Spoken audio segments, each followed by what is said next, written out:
Hello, wonderful, beautiful people. I hope you guys are doing well and staying safe and healthy. This is your crazy teacher, Miss Champlin, and I am here to show you a few art tips, and I can't wait to see what you guys create. Let's get started. All right, so we're gonna go ahead and learn how to create drips. This is a really cool effect that you can put under your graffiti to show the spray paint as if it's dripped down. Or you can just choose drips for a wet texture or a slime. All right, so let's get started. So for drips, we are going to start off with the letter U. And we're going to draw a letter U in different heights from each other. Okay, they're not going to be in a straight line. Like that. Okay, and you can have some that are closer to each other, I suppose, if you want. And then what I do is I take the top of the U and then I curve it around. So it's almost like a letter N or an upside down U. And I curve it back. Okay, I do that the same with all of these letter U's. And I just do a curvy line, curve around, and connect. Okay, and these, sometimes you can have it so there's not as much of a curve, like this one, that works fine too. Kind of however you want your drips to be. If you feel confident to do them freehand like this, sometimes people are really good at doing that. I find that the U is easier to start with those. Okay, now to make your drips look more realistic, I would add value. So if you guys remember, value is shading from dark to light. Okay, it's the lightness or darkness of a color, right? So if it's really light or really dark, or maybe it's medium, drips look more realistic if you choose a side that's going to be darker. Let's say the light source is toward the right here. That means the left side of all of your drips are going to be darker. Okay, so left side's all going to be darker. You're going to draw medium values. Okay, and so I'm shading my drips on the left side.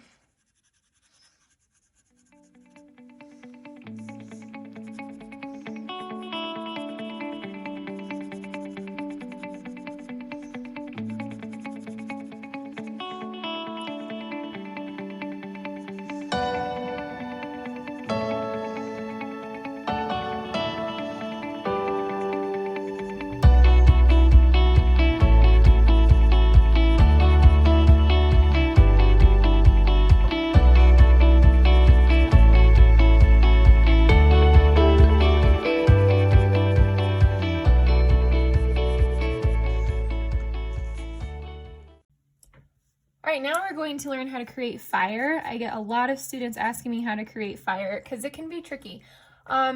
You're going to think of fire almost opposite of what we did with the drips. Okay, so you're going to do the U's again in different heights. Okay, you don't want them the same height because, of course, fire is not perfect, right?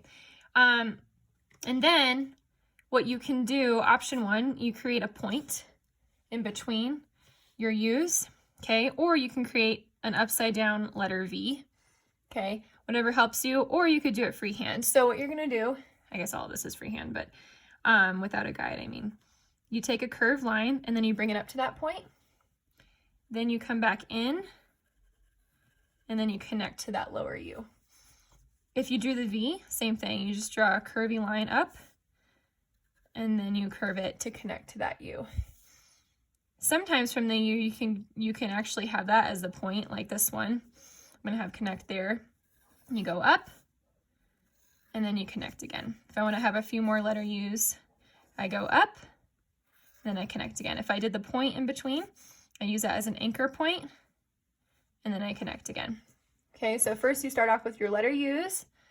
If you wanna draw a point or an upside down V, you connect the curvy lines to that. Or if you wanna free draw it, right, then you can free draw that point up.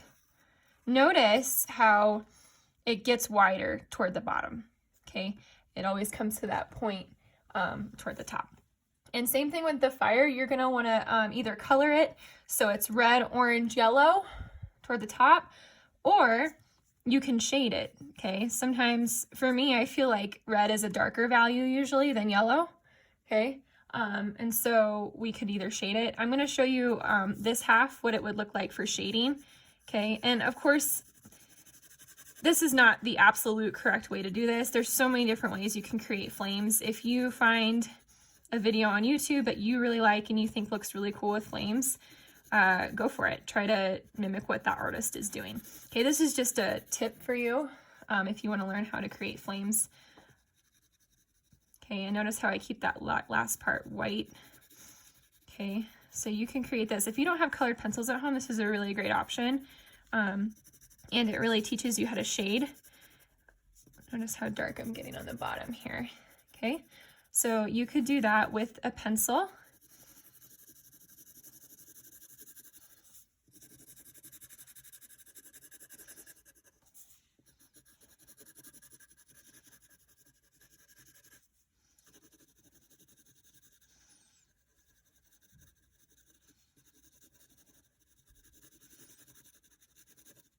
This one up here, I think this flame looks a little kind of wonky, so I'm going to fix it. Remember, of course, you got your pencil there for a reason. You can always fix how you want, so I kind of made it more of a curve up here. I like that better. Always revising your stuff. We're always revising. The other day, I was painting, and I was working on this face, and I spent 6 hours painting this face, and come to find all the proportions were wrong. So I actually ended up repainting the whole face, and I'm so happy I did. Even though it was all 6 hours worth of time that I lost, I'm happy that I redid it because it looked a lot better. So if you have things you need to fix, I guarantee you, like, if you fix it, you know, if you take the time, it's extra time, but it's probably worth spent. All right, so this is with pencil, right? But if you have colored pencils at home, or markers, you could do this with markers too, right? It doesn't have to just be colored pencils. If you have crayons, that would work too, okay? Then of course, you can have fun with the shading of it for the flames on the bottom.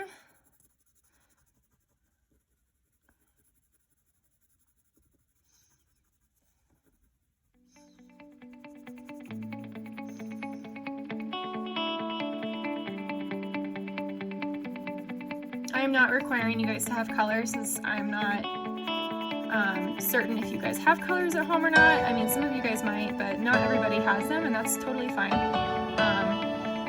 So you guys don't have to use them if you don't want to, but it's a really awesome option if you do have them. Even in the color, notice how I'm adding value.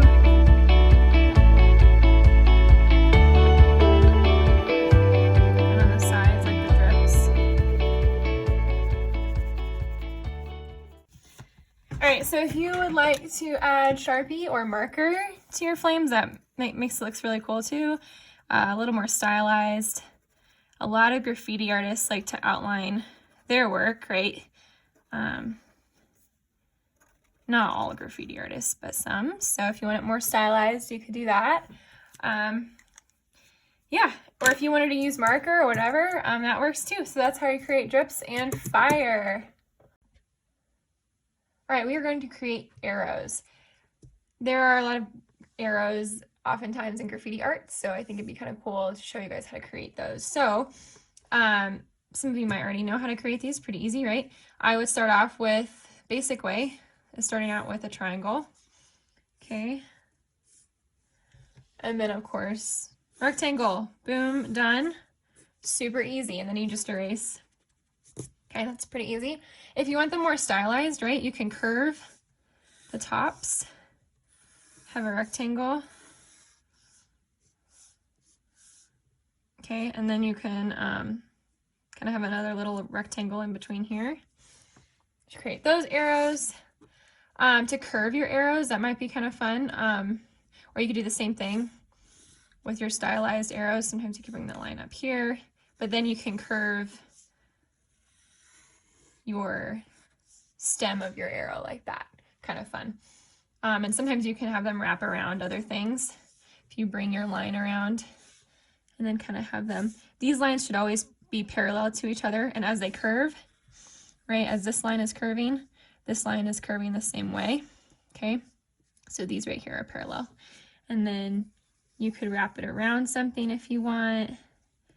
As one curves, this one is curving as well, okay?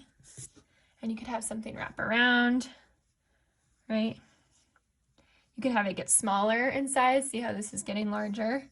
There's so many cool things you can do, right? So those are how you can create some arrows, right? You can have fun with this and you can really stylize it how you want to make your arrows look 3D. Okay, you don't have to use a marker for this, but you can if you want. Okay, so on one side, I'm just going to draw a diagonal line in like the corners of where it is right here. Okay, I connect those dashes or diagonal lines, and then I'm going to cover it in, or color it in. I can't talk.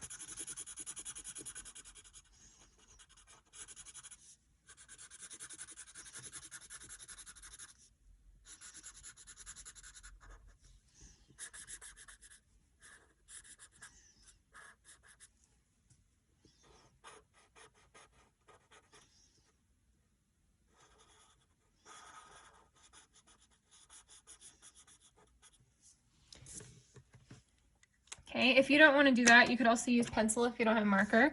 So same thing, you diagonal. And notice how this part's curved, just like I curved this part, so they look like they are of the same side. And then I'm going to do the same thing here, diagonal, then I line up. Maybe this is squeezing it in so it gets a little skinnier there. And then another diagonal here. Okay, and then all I have to do is shade the side. So if you only have a pencil, this works too.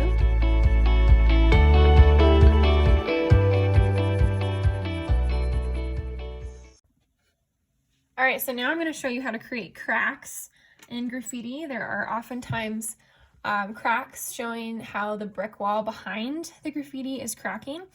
So what you can do is you can think of these as sometimes there's right angles, right? Or at least sharp angles. I shouldn't say that's not a right angle. So what I mean is sometimes there are straight lines kind of coming off like branches. Sometimes there's curvy lines for cracks. It just really depends. Think of it like a tree. As you can see here, we zoom in, it almost looks like a tree, right, with two branches. And then as we keep going, there's more cracks that kind of come off of them. And then what you can do is some areas, because not all cracks are perfect, you can kind of create little tiny shapes and fill them in, because some cracks are, of course, thicker than others. And then we have, right, so those are all kind of coming together. So I'm thickening some areas of the line, maybe toward the beginning. It could be really thick too, it doesn't have to be. Kind of up to you, but that's how I create cracks, and sometimes you can create cracks separate from that. You can do that, okay? And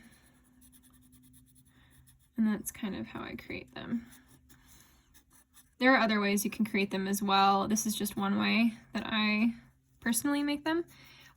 If you would like to research more ways, I'm sure there's a lot of cool videos on YouTube.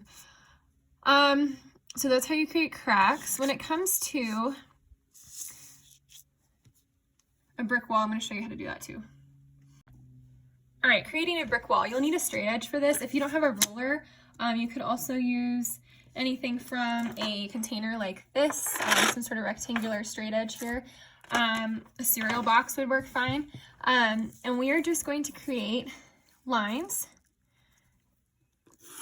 all in the area that you want to create your brick. Try to make them about the same distance apart, because most bricks are all, of course, pretty even, right? Now, after you create your brick lines, you are going to make your ruler perpendicular to the lines, and so you're going to have a right angle, right? Line, and then we're going to skip. Line, skip, line.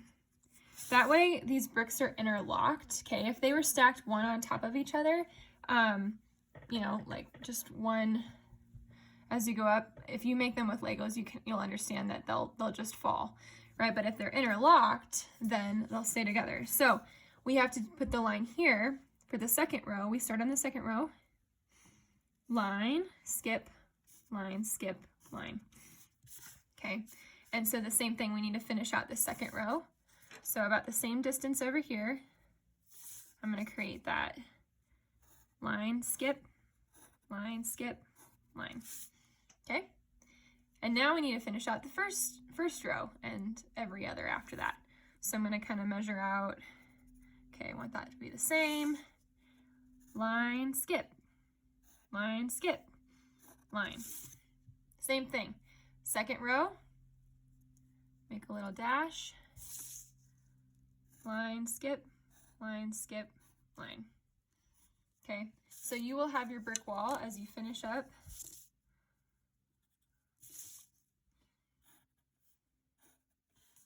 All of this, okay. All right, so that is kind of how that works. I would want to finish this one out, of course, too.